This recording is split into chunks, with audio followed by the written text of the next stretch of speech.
pada surah Al-Hujurat, surah ke-49, melihat teks ayat ini, maka iman di atas Islam. Karena Islam itu al-inqiyad, al-khudu' wal-inqiyad, tunduk dan patuh. Jadi ketika bapak ibu melaksanakan perintah-perintah agama yang di dalamnya ada perintah, ada larangan, ini orang sudah dianggap Islam. Dan kemudian dia menunjukkan akhlak yang mulia, itu menunjukkan Islam. Tetapi iman itu bukan af'alul jawarih, bukan perilaku zahir, bukan perilaku lahir.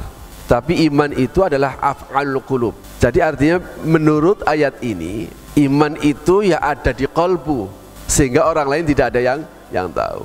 Kriteria orang mukmin yang sempurna, kriteria orang yang imannya sempurna, itu adalah ahsanuhum khuluqa, yang bagus akhlaknya. Artinya dua sumber suci ini secara teks ya, secara lahiriah bertentangan. Al-Quran menyebutnya dengan qalbu, tapi Rasulullah memberikan kriteria lahiriah, yaitu akhlak yang mulia. Apakah bertentangan dua sumber suci ini? Tentu saja tidak. Karena itu ini namanya ikhtilaf tanawwu, berbeda tapi menyatu. Justru dengan pernyataan Rasulullah itu semakin jelas bahwa iman itu bukan percaya. Ya, aman itu aman, amanah itu amanah terpercaya, amin orang yang terpercaya, iman adalah mempercayai. Cuma bedanya kalau iman itu dari hamzah mim nun amina kemudian mendapat tambahan huruf satu menjadi amanah. Kaidahnya adalah ziyadatul mabna tadullu ala ziyadatil ma'na. Tambahnya huruf satu tadi itu akan memberikan efek makna. Kalau begitu, amanah ini kalau toh harus kita terjemahkan di dalam bahasa Indonesia, saya kira kok lebih tepat mempercayai. Dari iman ini supaya kita bisa melihat bahwa definisi yang diberikan oleh Rasulullah dengan definisi yang diberikan oleh Allah itu adalah ikhtilaf tanawwu, dia saling melengkapi.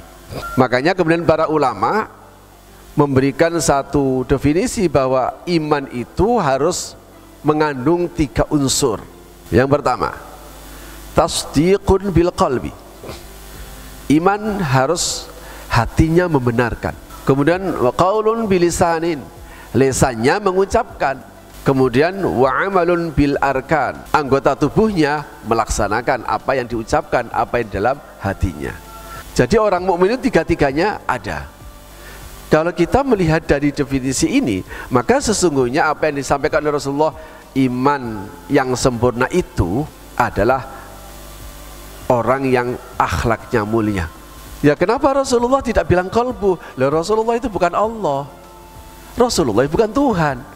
Oh, Rasul sendiri mengatakan, kami nahnu nahkumu bil dzawahir wallahu yahkumu bil bawatin.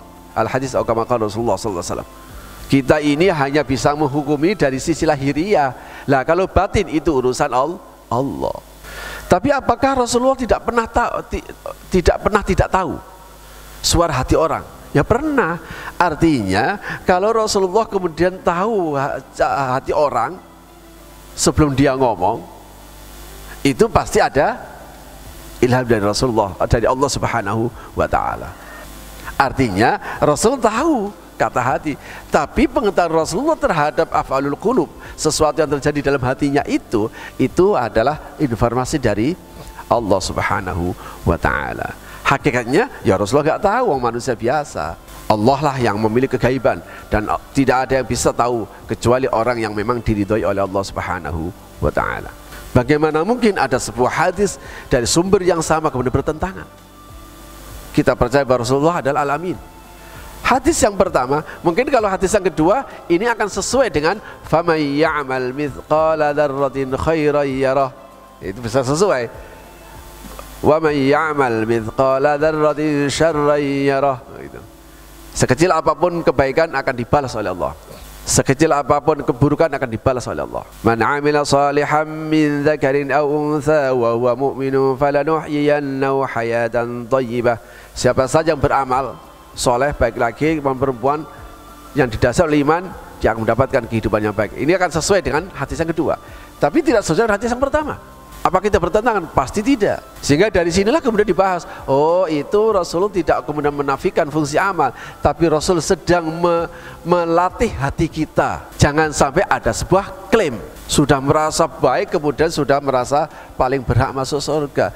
Kalau seandainya semua orang yang amal ibadahnya bagus membaca hadis ini, mestinya akan melahirkan ketawaduan. Makanya kalau orang yang punya agama, dia berbuat baik itu bukan atas dasar timbal balik, tapi berbuat baik itu karena dia punya iman. Dia bilang, saya tetap berbuat baik meskipun dia tidak baik. Kenapa? Saya berbuat baik itu karena Allah selalu baik padanya. Inilah konsep ihsan, ahsin kama ahsanallah ilaik. Tapi mereka nggak punya baik, tapi nggak punya keyakinan dalam hati, makanya dia kafir. Karena hati itu menjadi penting. Berbuat baik apapun tidak akan dinilai sama Allah. Makanya iman dan amal soleh itu menyatu.